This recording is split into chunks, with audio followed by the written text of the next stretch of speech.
La 4G Patelma vous présente Nivava. Décortiqueuse, motoculteur, scie à chaîne, groupe électrogène, motopompe, Batimax, Nikaltao en vidiny mirary. Vous présente Nivava.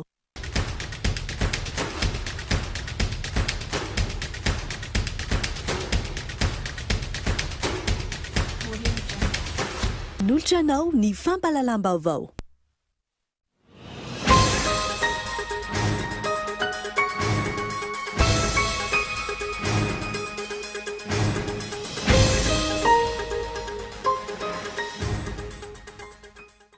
Tafakatra impolo nisan'ny olona vao marina fa mitondra ny tsimikaretina Covid-19 any Mahajanga.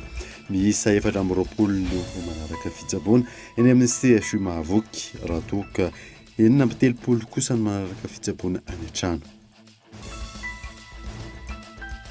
Anampy amin'ny Madagasikara azo vaksiny fanefitra amin'ny Covid-19 ny UNICEF raha toka misy ny fangatahany fanjakana malagasy izany araka ny nambaran'izy ireo tamin'ity androany ity Covid-19 izay miverina morongatra indray amin'izao fotoana izao ny ministry ny fahasalamam-bahoaka.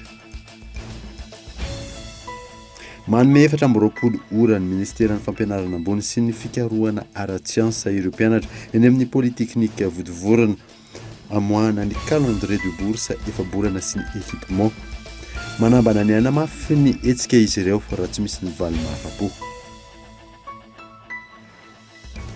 Jiolahy iray isan'ny mandray anjara tamin'ny fankanan-kery ny 14 tao Salazamay Ambatondrazaka no lavany imbalan'ny zandary tao amin'ny poste avancé any amin'ny toerana. Angatahina hatrany ny fiara-miasa sy ny fifanomezan-tanana ny anefan'ny zandary.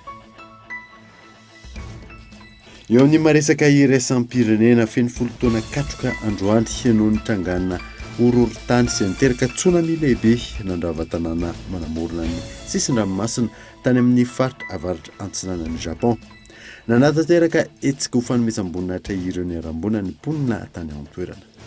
Ny andeteny rehetra.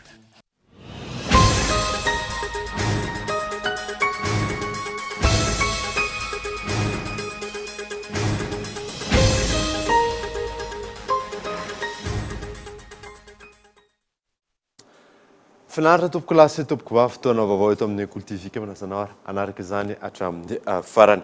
Nanomboantsika ny vaovao tafakatra impolo nisan'ny olona vao marina fa mitondra ny tsimikaretina Covid-19 any Mahajanga. Miisa 420 no manaraka fitsaboana ao anivon'ny CHU Mahavoky. Raha toka miisa 930 kosa ireo manaraka fitsaboana any an-trano. Riflori. Nanomboka nidiran'ny valinaretina Covid-19 teto Madagasikara ka hatramin'ny ity androany ity, efa nahatratra 20 ireo lavony valinaretina tany amin'ny faritra Boeny, araka ny antontanisa avy eo anivon'ny CHU Morafeno. Raha ny tamin'ny fiandohan'ity volana Martsa ity, tsy latsaky ny 9 izay nambony ainy, raha toka tafakatra 80 mahery ny marary n'ity aretina ity ankehitriny, ka ny 930 no manaraka fitsaboana any an-trano, raha toka 420 no manaraka fitsaboana eny anivon'ny hôpitaly, ary misa 20 kosa no mbola miandry ny valy ny fitirina izay natao taminy. Raha ny fantatra, nodimandry tamin'ny alina ilay lehilahy tao anatin'ny formagraphe tao anatin'ny CHU Mahavoky ity. Mitombo isa ihany koa ireo marary ao anatin'ny formagraphe izay, raha ny nambaran'ireo tompon'andraikitra.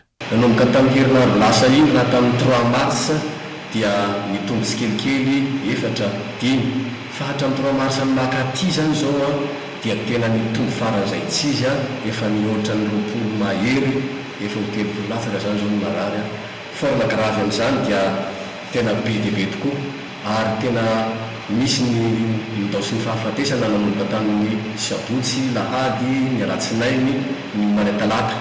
Tena misy tokoa ilay aretina. Tsy maharaka ihany koa ny fitaovana entina hitsaboana ny marary sy ny piasan'ny fahasalamana raha ny fanazavana avy eo anivon'ny CHU Mahavoky ao Mahajanga ao. Ny oxygène dia tsy naharaka. Izay mampiasa concentrateur d'oxygène fa 20 avy tamin'ny président de république miasa avokoa ireo ary tena nahavavitra ain'olona sainga misy an'ilay ka tsy voatosika an'ireny intsony dia tsy maintsy mampiasa bouteille d'oxygène. Le bouteille d'oxygène nefa ny sarotra be ilay fividianana azy.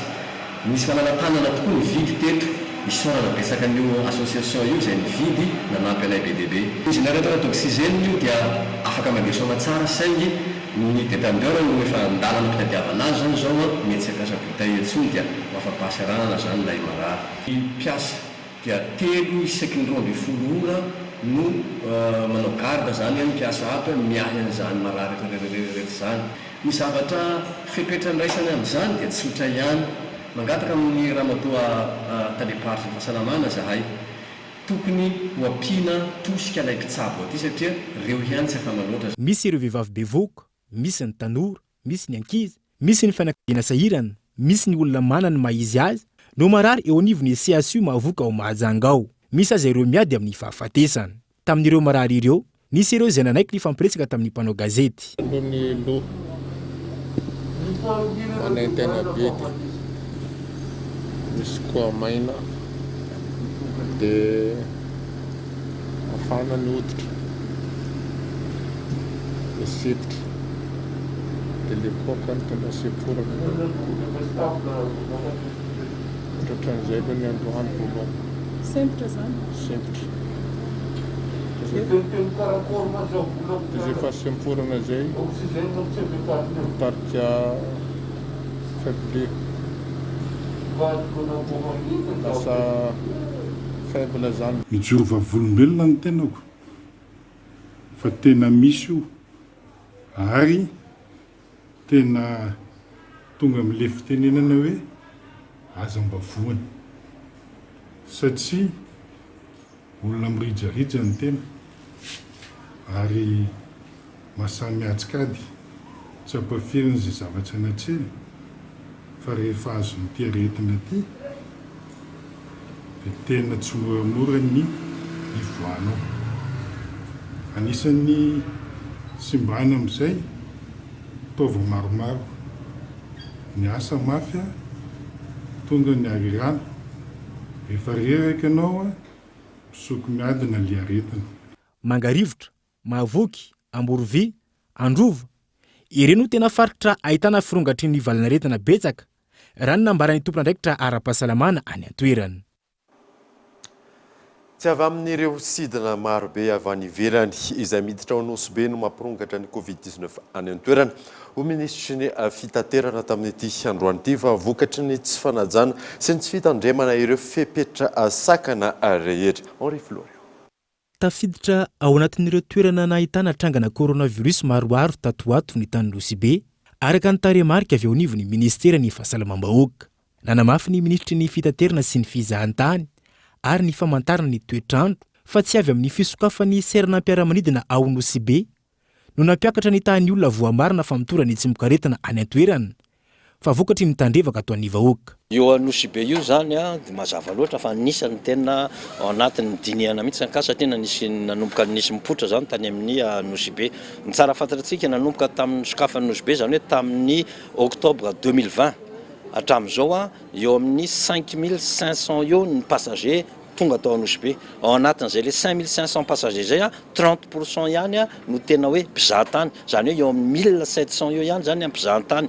Ary efa mifamdinika niaraka tamin'ny ministera amin'ny fahasalamana dia tao anatin'izay 5000 zay 23 ihany ny azo atao hoe cas importé.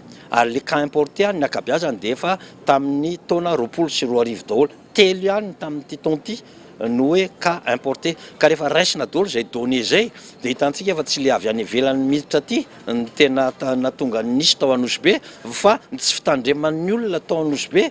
Manoloana io tsy mbola iroso amin'ny fanakatonana ny sisy tany tanteraka isika eto Madagasikara amin'ny alalan'ireo sidina ao Anosibe fa miankina amin'ny toe-draharaha misy no hanaovana izany raha ny fanazavana trany. Zay natonga anay efa intelo angamba mivory nanomboka tamin'ny Zoma, tamin'ny Latsinainy, tamin'ny Talata niaraka amin'ny CCOR ny Anosibe mifandinika nijery hoe tokony akatona ve ary tsy tokony akatona rehefa tena fandinika teo dia tapaka miaraka amin'ny mpandraharaha miaraka amin'ny CCOR io zany hoe alolo tsy akatona satria tsy hany mihitsy no tena natonga an'ilay famparitahany valanaretina tao Anosibe.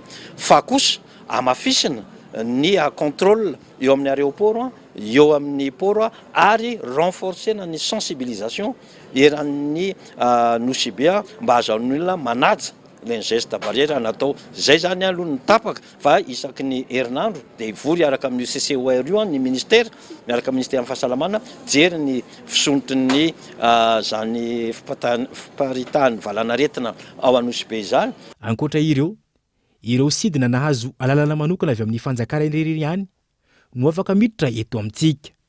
Tsy maintsy mahazo fahazahoan-dalana manokana ihany koa ireo mpiandraharaha malagasy sy vahiny vo afaka mivoaka sy miditra ny Madagasikara mba ahafahana mampiodana ny ekônômintsika raha ny fanazavana hatrany. Tafiditra ao anatin'ny fampiroboroboana ny fizahantany anatiny mpiasan'ny ONTM na ny Office National de Tourisme misy 12 no nitolorana maro-boninahitra Chevalier de l'Ordre National tezan-Tananariana tamin'ity androany ity. Anampy an'i Madagasikara azo vaksiny fanefitry ny Covid-19 ny UNICEF raha toa ka misy ny fangatahany fanjakana malagasy izany. Araky ny nambaran'ny UNICEF tamin'ity androany ity ny Covid-19 izay miverina mirongatra indray hoy ny ministry ny fahasalamam-bahoaka Barama Nandriamanana.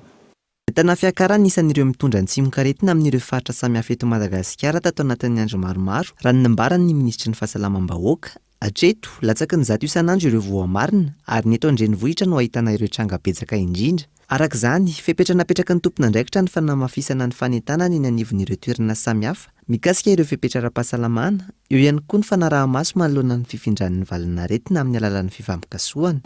Misy olona sasany azon'ny coronavirus dia lasa miafina izy ary izay tsy mety zay fa tsy mahamenatra zany. Alohantsika hita dia ambarantsika hoe reto ny fampikasika mba ahafahantsika mandray fepetra rehetra zany anapahana ilay rojon'ilay azo lazaina hoe mampita an'ilay tsimokaretina izany. Marihana moa fa tsy le hoe mangatsika akory ny mampita an'ilay coronavirus fa ilay fomba fihetsika tsika olombelona manoloana ny toetrandro mangatsika no mampita azy. Lasa anatin'ny toerana mihiboka isika dia manamora an'ilay hiampitany coronavirus. Nanamafy ny tompona andraikitra fa miankina amin'ny fanajan'ny rehetra ny fepetra ara-pahasalamana no hiverenana na tsy amin'ny fihiboana. Ankilan'izay, anohana ny Madagasikara amin'ny fisitrana ny vaksiny fanefitry ny Covid-19 ny UNICEF raha misy ny fangatana izany raha ny fanazavana. L'organisme qui a été chargé. Fantatsika fa ny UNICEF no fikambanana iraisam-pirenena mandraikitra voalohany fizarana vaksiny manerana an'izao tontolo izao. Fantatsika ihany koa fa manaraka akaiky ny fampiasana sy ny fahombiazan'ireny vaksiny ireny any amin'ny firenena hafa ny fitondram-panjakana. Izay dia vonona ny anohana raha toa ka misy ny fangatahan'ny fitondram-panjakana malagasy ny vaksiny fanefitry ny valanaretina. Si il y a une demande de l'État malgache, nous sommes disponibles. Nanolotra fitaovana vaovao izay ahitana respirateur sy ventilateur misy 20 ary moto misy 330 an'ireo toeram-pitsaboana manerana anosy androany teo anivon'ny UNICEF manoloana ny ady atao amin'ny Covid-19. Lafa mivao hafa kosa indray dia manome 420 ora ny ministera ny fampianaram-bony sy ny fikarohana ara-tsiansa ireo mpianatra eny anivon'ny polyteknika Vodivorana amohana ny calendrier bourse efa-bolana sy ny équipement. Manambana ny anamafy ny etsika izy ireo raha toa ka tsy misy ny valiny mahafapo. Iona saina.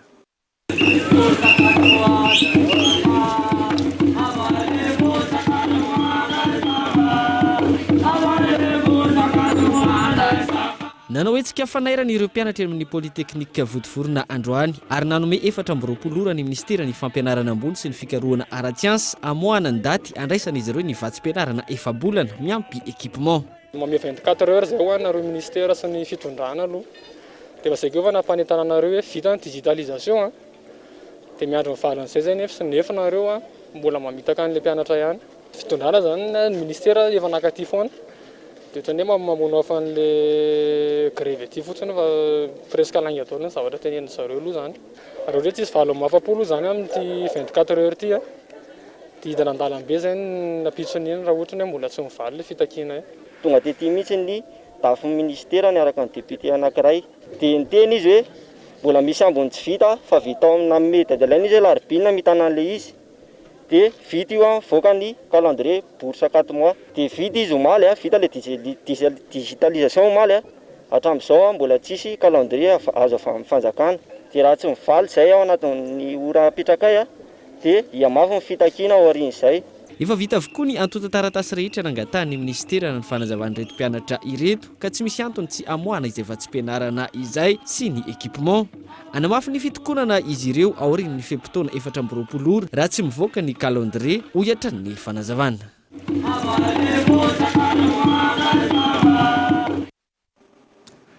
Aorian'ny digitalisation firoso amin'ny fizarana ny vatsim-pianarana ho an'ny université manerana ny nosy hoy ny ministra tompon'andraikitra nandritra ny famaliana ny antso izay nataon'ny CFM tamin'ity androany etika atao andretsilavo.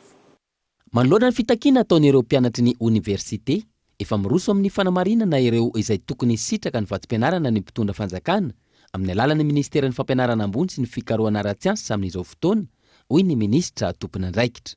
Mpianatra rehetra fa tsy ho votovorona ihany dia miroso ary tao anatin'ny herinandro maherikely teo dia mitety ny université eran'ny Madagasikara ny tompony andraikitra avy ato ministera sy ao amin'ilay projet amin'ny digitalisation mamita sy manao ny antsio zavatra miasa sabotsy miasa lahady mba hirisoana amin'izany vérification sy contrôle analyste izany ahafahana manao ny fandoavana ny vatsim-pianaran'ireo mpianatra ireo miezaka miresaka sy manazava mandamina an'izay rehetrarehetra zay eo amin'ny mpianatra no an'ny votovorona manokana moa dia misy ireo izay mbola tsy tafiditra tao anaty lista tsy vita ny recensement moa absent nandritra ny fotoana nanaovana ny recensement dia misy ireo izay efa navita izany ka dia manafaingana an'ireo tsy mbola vita recensement ireo ny ministera moa zany sy ny tompony andraikitra amin'ilay projet digitalisation io mba hahafahana miroso aingana amin'izay fandoavana ny vatsim-pianarana izay. Aorian'ny digitalisation iroso amin'ny fizarana ny vatsim-pianarana ny tompony andraikitra, isitraka izany avokoa ireo université rehetra. Tsy misy université akory atao zanakala hafa na hoe hafa ny natao tersy hafa ny natao teroa fa tsy maintsy rehefa vita io digitalisation io dia miroso amin'ny fandoavana an'izany vatsim-pianarana izany ary tsy mampiandry hiela sanatrian'izany ny fitondram-panjakana fa manenjika ary miasa araka ny lazako teo hoe sabotsy alahady andro alina ireo mpiasa rehetra sy ny teknisianina rehetra mba hahafana manafaingana an'izany fanaovana ny paiement ny bourse na ny fandoavana ny vatsim-pianarana izay amin'ilay digitalisation. Namaly ny antso nataon'ny CFM na ny conseil du fampihavanana malagasy androany ny ministra sy ireo tompony andraikitra isan-tsokajiny hitadiavana vahaolana sy ametrahana fitoniana eto amin'ny tany sy ny fanjakana. Nietsika eny amin'ny université matetika izay ararotiny ireo mpanakorotana sy mpanao politika sasany. Mba tsy ho eny amin'ny anjery manontolo indray no hataon'izay olona manam-paniriana hanakorotana eto amin'ny firenena hataony hoe hirika idirana amin'izay fanakorotanana zay. Mino fa rehefa fantatry nireo zanakitsika ireo ny tena zava-misy marina amin'ny alalan'ny fampitoniana fatany andraikitry ny ministera nandraikitry ny mpitondra fanjakana fantatry ny andraikitry ny mpampianatra ny mpandraharaha mino fa amin'izay fiaraha-midinika zay dia tsy hisy an'izay ataontsika hoe korotana avy amin'ny anjery manontolo izay. Naharitra oraroa ny dinidinika sy ny fitadiavana vahaolana teto amin'ny CFM. Tanjona ny amahany olan'ireo mpianatra manerana ny nosy ary nisy ny filaminana eto amintsika. Iroso amin'ny fanaovana fanadihadiana ara-tontolo iainana sy ara-tsosialy ny tetika sy tanamasoandro. Ny fitantanany tsy miankina ireo baka fampitana manerana ny nosy ireo no isan'ny songadana nandritra ny filan-kevitry ministra Omaly Miantarandriana. Teboka isany nisongadina tamin'ny tatitry ny filan-kevitry ny ministra nivoaka Omaly 10 Martsa 2024 ny fankataovan'ny filan-kevitry ny ministra ny tetikadina tolotry ny ministera misara ny fanajarinany tany ny amin'ny anakinana eo ambany fitantanana ny sedra tsy miankina ny fitantanana ireo baka fiampitana manerana ny nosy eo ambany fiahiny na ny antsoina hoe convention de délégation de gestion de service public. Amin'ny alalan'ny fanaovana tolobidy no ametrahana ny fitantanana ireo fitaovam-panjakana misa 470 any amin'ny faritra misa 270 izay ho tantanany tsy miankina ireo. Isy ny tolotra sy ny famaritana ny anjara andraikitry ny andany sy ny ankilany manoloana izany laminasa vaovao izany. Nivoaka tamin'ny filan-kevitry ny ministra ihany koa ny mikasika ny fandrosoana ny dingana fanatondrasana ny tetikasa tanamasoandro. Nankataovan'ny filan-kevitry ny ministra ny firosoana amin'ny fanaovana ny fanadihadiana ara-tontolo iainana sy ara-tsosialy na ny EIES amin'ny fanatanterahana ity tetikasa ity anaovana ny tanàna vaovao etsy imeritsy atosika. Ankoatra izay namafisana fa iray taona ihany no alalana nomena ireo mpanjono malagasy manana fahazoan-dalana anjono eto Madagasikara. Ho an'ny ady amin'ny Valala, izy ny fanondrahana fanafody amin'ny velaran-tany raha etsy hektara eto amin'ny nosy. Vavao ny postra malagasy kosa ivoaka tsy ho ela ny carte visa amin'ny postra malagasy antsoina hoe hipoketra. Iroso tsy ho ela amin'ny fanapariana izany eny amin'ny mpanjifa ny postra malagasy. Ladinika efatra lehibe no nampetson'ny gouvernement ireo fahefana ampanao lalàna miisa roa eto amintsika ao anatin'ny fotoam-pivoriana tsy ara-potoana tsy mihoatra ny 12 andro izay hanomboka ny 17 martsa ho avy izao. Henri Flory. Manomboka ny alarobia ho avy izao araka ny nivoatra tao anatin'ny filan-kevitry ny ministra Omaly hanatanteraka fotoam-pivoriana tsy ara-potoana ny eo anivon'ny antenimera Rotonta, fotoam-pivoriana izay tsy hihoatra ny 12 andro araka ny fantatra. Teboka efatra lehibe ny hodoniana sy andraisana fanapahan-kevitra ao anatin'izany. Izay hanaovana ny fifidianana anireo solitena roa avy amin'ny antenimera Rotonta zany, izay solitena ao amin'ny fitsaranavy momba ny lalam-panorenana. Eo koa ny fandinihana ny volan-dalàna mamaritra ny famatsiam-bola azo avy amin'ny IDA tetikasa prodige. Eo koa ny fandinihana volan-dalàna mamaritra ny famatsiam-bola hoentina amin'ny tetikasa produire. Dia ny faefatra farany moa zany dia fandinihana ny volan-dalàna manova ny andininy vitsivitsy amin'ireo lalàna 2014-020 tamin'ny 27 septembre 2014 izay nasiam-panitsiana sy nampiany lalàna 2018-011 tamin'ny 11 juillet 2018 mikasika ny vondro-paritra itsinjara-pahefana mahakasika ny fifidianana sy ny fandaminana eno anivon'izy ireny zany. Araka ny voafaritra ny andininy fa 7 sy ny andininy fa 5 ao anatin'ny lalam-panorenana moa no nandraisana ity didim-panjakana mampiantso fivoriana tsy ara-potoana voalohany ataony antenimera izay hanomboka ny 17 ny volana martsa ho avy izao ity. Lafim-baovao hafa kosa indray dia ambany tany fampidiram-bola eo amin'ny arenan-dranomasina eto Madagasikara noho ny tsy fisian'ny lamina mazava Antony namerana ho eritaona ny fahazahon-dalana anjony eto amintsika. Io nasa tsy mifanaraka amin'ny arenan-dranomasina azon'ireo orinasa-mpanjony ny vola miditra amin'ny kitapom-bola-panjakana hatramin'izay. Isan'ny antony mahatonga izany ny fisian'ireo orinasa sasany tsy manana antonta-taratasy ara-dalàna nefa manao ny asa, ao ihany koa ireo zara fa mandoetra. Ahafana mandamina ity sehatra iray ity no antony namerana nandritra ny filan-kevitry ny ministra ho eritaona ihany ny fahazahon-dalana ho an'ireo mpanjony malagasy. Hatramin'izay zany dia kely dia kely tokony ho fantatritsika zany volana ampidiriny zany arena kibon-dranomasina zany ho an'ny firenentsika. Tsy maintsy mametraka politika mazava zany isika amin'izao fotoana izao, fitantanana mazava, fitantanana mangarahara ny arena kibon-dranomasina dia mitondra ny anjara biriky goavana amin'ny fanatanterahana an'ilay programme plan émergence Madagasikara zay, programme émergence Madagasikara zay. Aleo aloha zany omena taona ray aloha anty fa mandritra izay fotoana izay dia mbola tohizana foana fametrahana an'izay fanovana réforme en profondeur ny gestion ny ressources haleutika eto Madagasikara zay. Ankoatra izay, olona manodidina ny 3 hetsy sokajiana ho tena marefa ao amin'ny distrikany Beloha sy Tsiombe ao amin'ny faritra Androy sy ny distrikana Ampani faritra Atsimo andrefana no isitraka ny tetikasa maro aritra 5 taona fambatsim-bola avy amin'ny gouvernemanta amerikanina ho tantanin'ny fanjakana malagasy sy ny CRS. Dia nampetsika izy ireo zany hiasa ao anatin'ny district anankitelo ary isan'izany ny tena tiako tsindriana manokana dia ny district na Ampani andrefana izay hitantsika farany teo ny fahavoazana izay nisy tany zany noho ny izay kere izay 570 tapitrisa dolara moa zany ny fanampiana. Io zany fanampiana avy amin'ny fitondram-panjakana amerikanina izay soratsika manokana eto, tsy hoe vola indramina akory fa fanampiana avy amin'ny vahoaka amerikanina hoentiny fandraisana anjara amin'ny fanohanana antsika vahoaka malagasy indrindra amin'ny faritra Atsimo iny ao anatin'izay fiara-miasa izay. Ankoatra ireo olona marefo isitraka fanampiana amin'ity tetikasa ity ihany koa ireo mpamboly sy mpanjono ary mpiompy ao amin'ireo distrika ireo. No tontosaina androany teny Ampandrinombo ny fifanaovantsy ny mpiara-miasa nanamarika izany. Tahaka ny mahazatra anaraka dokavatro isika mialohan'ny idirantsika ny tapany faharoa ny vaovao rehefa avy ary.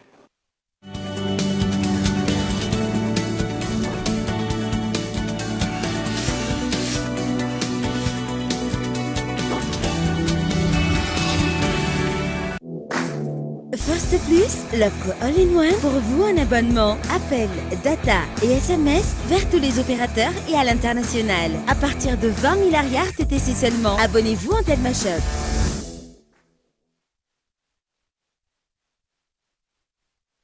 Azafady kely ange hoy isika aina ny rano nefa ireo olona manana fahasembanana ara-batana ara-tsaina amin'ny fahitana amin'ny fienoana ary ny vehivavy indrindra ireo bevoka dia sahirana mafy vao mahazo rano noho ny fahasembanany sy ny faniliana ataon'ny fiarahamonina na andreny vohatra io na antanana azy ireo la ny andro matsaka ka tsy afa-miasa kory ameloma tokantrano vao ilika sy akoraina izy ireny oka izay ny faniliana azy ireny fa olombelona toa asy anao ihany izy.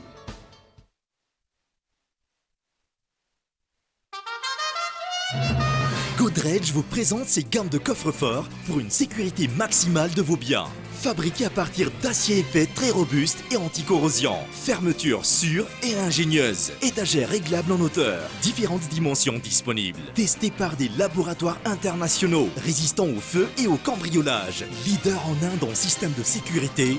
Et présent dans plus de 45 pays. Garantie 1 an. Batimax. La qualité au meilleur prix. Ho fampiroboroboana ny fizahantany anatiny ny ministeran'ny fitaterana ny fizahantany ary ny famantarana ny toetrandro dia manolotra antsika ny andiany faharoa amin'ny tsena be ny fizahantany izay ho tanterahana ny 10, 12, eny amin'ny zaridaina Taninarenina. Ankoatr'ireo tolotra fivahinianana mahazatra dia ho hitanao mandritra ny 3 andro ireo tolotra manokana ho amin'ny fialan-tsasatry ny Paka, ny tolotra vakansy valibabena ary ny tolotra fitsangatsanganana bisikileta any amin'ny faritra Tsinarana. Andao anohana ny fizahantany anatiny, andao izahany Madagasikara, tsy misy vidim-pidirana.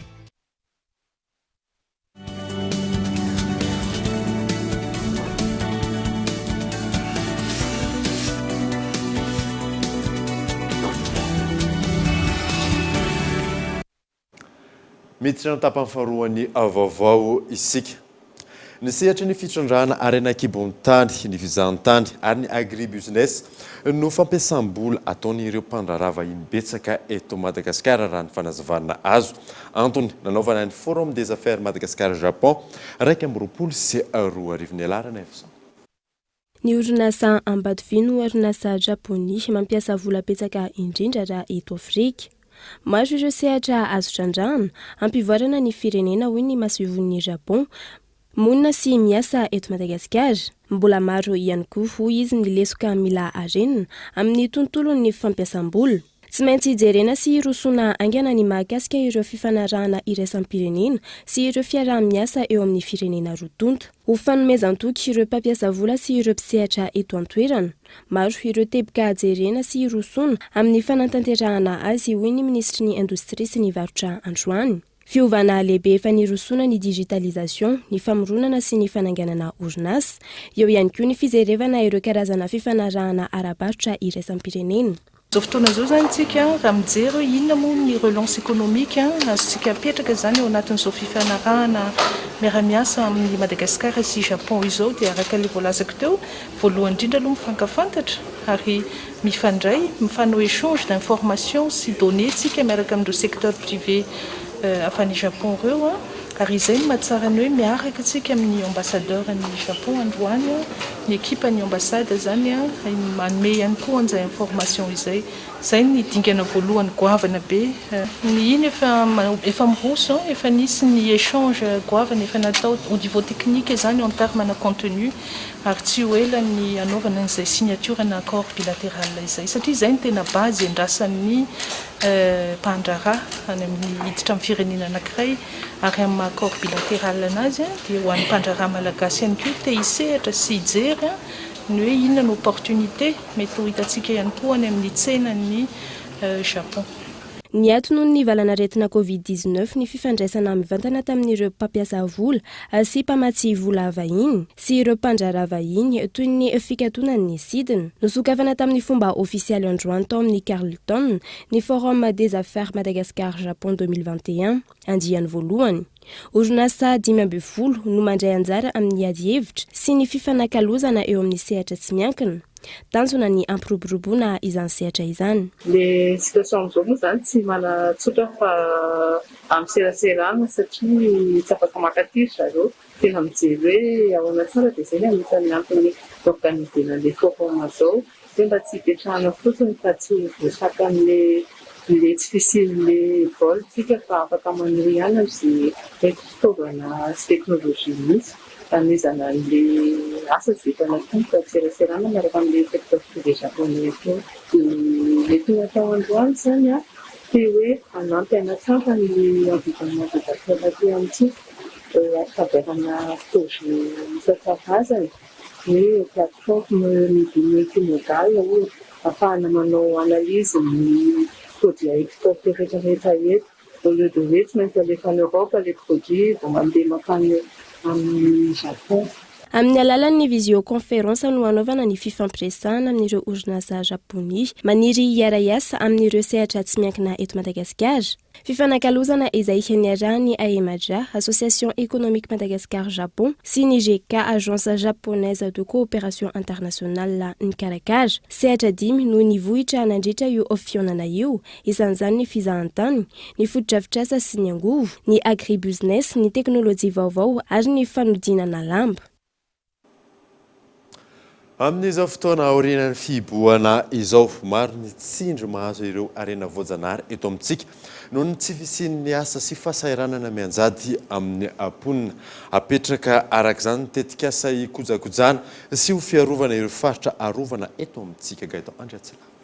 Distrika Valo eto Madagasikara no ametrahana ny tetikasa fampiroboroboana ny sehatry ny fizahantany iarahana amin'ny Confédération ny fizahantany sy ny USAID Haitao mandritra ny 2 taona. Tanjona ny fametrahana fizahantany maharitra, ny ampienan'ny tsindry amin'ireo faritra arovana ary ny fanatsarana ireo fotodrafitrasa isan-karazany. Ny tetikasa moa dia manana feim-potoana ihany ny asany ka ao anatin'ilay 2 taona ho avy aloha izany no narafitra teo kanefa ny araka ny fanambara teo dia ny hoe santatra mbavarany ihany izay zavatra izay fa ny rariana ary nona fa zavatra io no faresendahatra vaomitrareo amin'ny CTM fa fandrosoana vainjaro zany na fandrosoana maro zany tsy vitan'ny 2 taona na 10 taona na 10 taona akory fa inona fa itoy izany zavatra any ary omena fiofanana ireo olona eny fotony, omena toana ahafahana mikojakoja sy miaro ny tontolo iainana indrindra amin'izao fotoana aorian'ny fihiboana izao. Tena toko hoe ady sarotra lalovantsika amin'izao izay netiny moa zany zao pandémie Covid zao amin'ilay tsy fisiany asa dia ny arenatsika zany ny arena voajanahary zay lovatsika zay ataoko hoe capital ho an'ny tourisme zany dia misy risque zany le izy hoe tsy voakolokolo tsara ary tsy maintsy ezahana arak'izay farak'izay azo atao ny hitehirizana azy, kolokoloana azy, hanajariana azy. No tanterana androany ny fanaova-tsy ny fiaraha-miasa eo amin'ny Confédération ny fizahantany eto Madagasikara sy ny USAID Haitao izay vatsiny ny vahoaka Amerikanina vola. Ny sehatra ny fizahantany izay mampiditra mihoatra ny 100 ny arikarena fahobe eto Madagasikara ary mampiasa mivantana olona mihoatra ny 4,000 sy 4,000. Tontolon'ny fampianarana kosa indray dia hanomboka ny alatsinainy ho avy izao ny session de rattrapage ho an'ny mpianatra sy antemady efa tomombana avokoa ny fikarakarana mahakasika ny fanadinana raha fanazavana azo Sabrina Ararso. Ny alatsinainy 15 Martsa hatramin'ny zoma fa 17 ny volana Martsa no anatanterana ny fanadinam-panjakana eo anivon'ny Centre de Téléenseignement de Madagascar. Afaka miatrika ny fanadinana avokoa ny mpianatra rehetra ny soratra anarana tamin'ny taom-pianarana 17 na ny tsy navita ny fanadina premier session tamin'ny volana Novambra lasa teo. Fa ilaina kosa ny mafeny ny fepetra rehetra. Alohan'ny asabotsy izao dia efa tonga any amin'ny centre régional avokoa ny fitaovana rehetra hoentina miatrika izany, raha ny nambara ny tompon'andraikitra. Sujet d'examen rehetrarehetra dia efa nalefa any amin'ny ivitoeram-panadinana manerana ny nosy toy izany ihany koa ny fitaovana hoentina miatrika izany fanadinana izany. Ny fiany zany hoe amin'izao fotoana itenenantsika zao tombona araka ny tokony izy ny fanomanana rehetra ka tsisy tokony ampiayay atsika mpianatra na ray aman-dreny na ny mpiara-miasa ihany koa. Raha mbola misy kosa ny mpianatra tsy naray ny taratasy mpiantsoana dia manantona avy hatrany ny fitoeram-panadinana ary mitondra ny taratasy manamarina ny mampianatra azy. Miisa 7 ny isan'ny fitoeram-panadinana ny CNT manerana Madagasikara ary mbola misokatra ny fisoratana anarana ho an'ny taom-pianarana 2022. Nahazo CEG manara-penitra vaovao ny Fokotany Soavamerina a commune Mahitsy. Fotodrafitrasa vaovao izay namboarina olon-tsotra ao amin'ny Fokotany Soavamerina Gaëtan Andriatsila. Ankizy mpianatra avy amin'ny Fokotany Valo ao anatin'ny commune Mahitsy no mandrato fianarana ao amin'ny CEG Soavamerina Andriamasoarivo, commune Mahitsy, district Anambohidratrimo. Misy ihany koa ireo avy amin'ny Fokotany Ankadimalaza, district Anarivon'ny Mamo, tonga manovy fianarana ao Soavamerina. Ankoatra ny fametrahana fotodrafitrasa, omena fiofanana ireo mpampianatra. Anisan'ny politika ho apetraka anatin'ny 3 taona manaraka eo ny fanaovana recrutement massif na recrutement vaobe, kanefa mpampianatra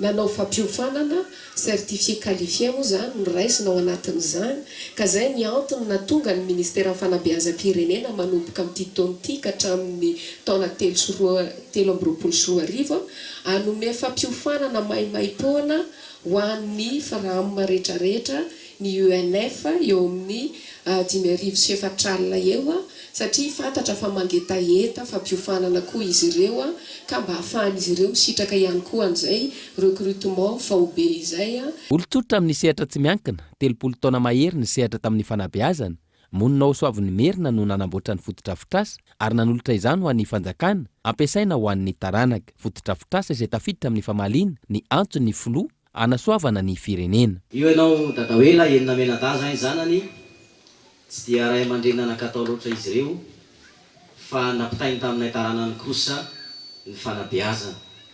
Ary ankehitriny dia no tanterahana izany anamariana an'izany hoe ny fanabeazana no lova tsara indrindra. Ho fanampy ny fitokanana ny fotodrafitrasa vaovao, nitoloran'ny ministeran'ny fanabeazam-pirenena arak-bolana sy boky fianarana, latabatra sy seza ihany koa ny eto amin'ny CEG Soavamerina Mahitsy. Lafa mavao hafa kosa indray dia miroso ankehitriny ny fanamboarana lalana avy ao Manazary azo ny ambony azy. Raha toa ka efa vita kosa ny lalana avy ao Miarinarivo makany Manazary, tombotsoa maro no azo amin'izany, hono be ny tanàna ao amin'ny toerana Gaëtan Andriatsila. Efa vita ankehitriny ny lalana mampitohy an'i Miarinarivo sy Manazary izay mirefy 5 kilometatra. Nirosoana ihany koa ny fanamboarana ny lalana ao Manazary azo ny ambony azy izay mirefy 7 kilometatra. Lalana izay nampitaraina ny mponina teo aloha noho ny faratsiny. Talohan'ny mbola tsy nikitihana azy zany arak'izay famakina lalana zay dia tena tsisy afaka taty mihitsy aloha, indrindra ny fiara sarety aza makaty tena sahirana arahana olona maro mihitsy. Fa amin'izao fotoana izao hitantsika angamby io fa dia afaka tsara ao anaty vaninandro fahavaratsika zao ny moto zany afaka mandeha sy ny fiara tonga tsara ty fotony amin'izao, fa misy ny indro kely zany dia somary manahirana kely reny dia reny efa hitantsika ao anaty fanamboarana reny fa mbola tsy tapitra ny asa. Vokatry ny fisiany ny rotsakorana, maro ireo lalana ny kaonirika ka nanentanana ny vahoaka anao asa-tagna maro.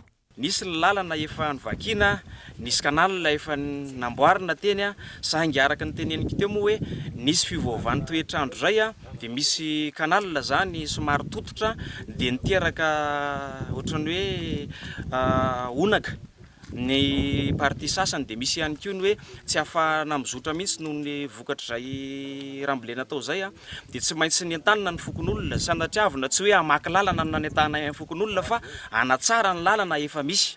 Ary ny faneriterena tompoko dia tsy misy faneriterena tao anatin'io fa ampitiavana satria nanentana ny tenako amin'ny mahaben'ny tanàna niaraka amin'ny mpitondra teny fotony hanatsara sy hanavaon'ny fotodrafitrasa zay efa tsara dia nikoan'rika zay. Amin'izao fotoana miroso amin'ny dingana faharoa ny fanamboarana ka ny fametrahana ireo dalo misy 6 no atao mialohan'ny fanamboarana tanteraka ny lalana izay iarahana amin'ny governoran'ny faritra solotena ny fanjakana Foibe.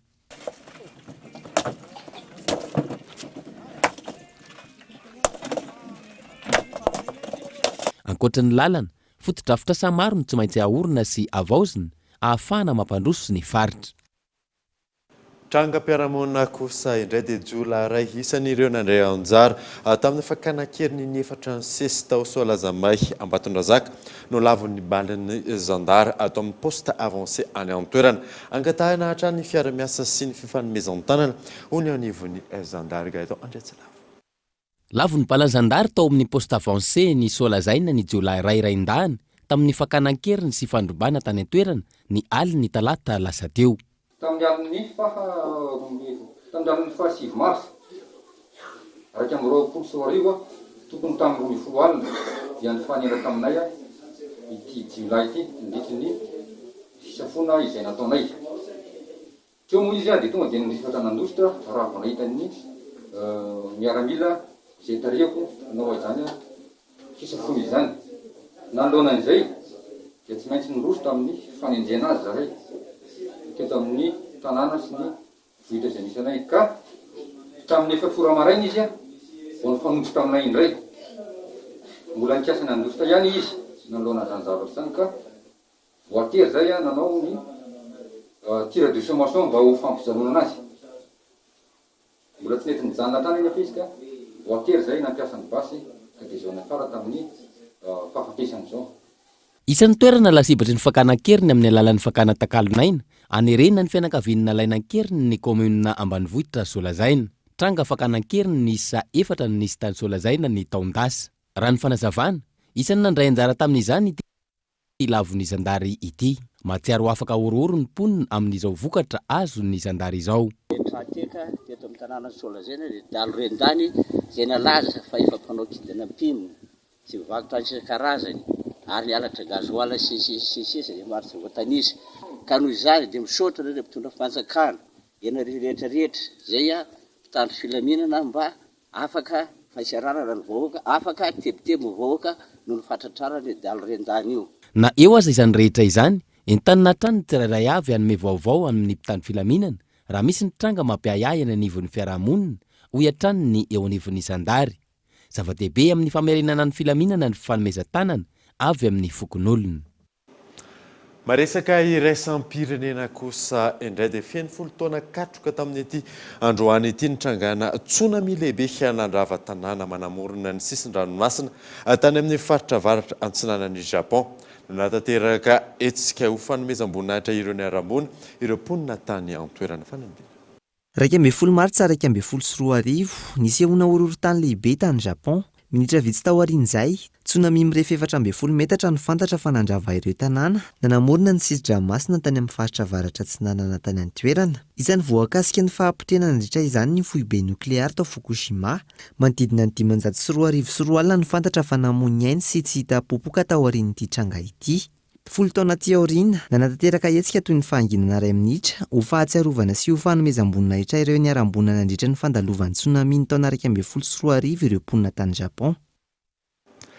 Dia izay mamarina vaovao tamin'ity androany ity ankasiany nanaraka izany soava tsara tolotolo.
Nanolotra anao teo ny fampalalam-baovao.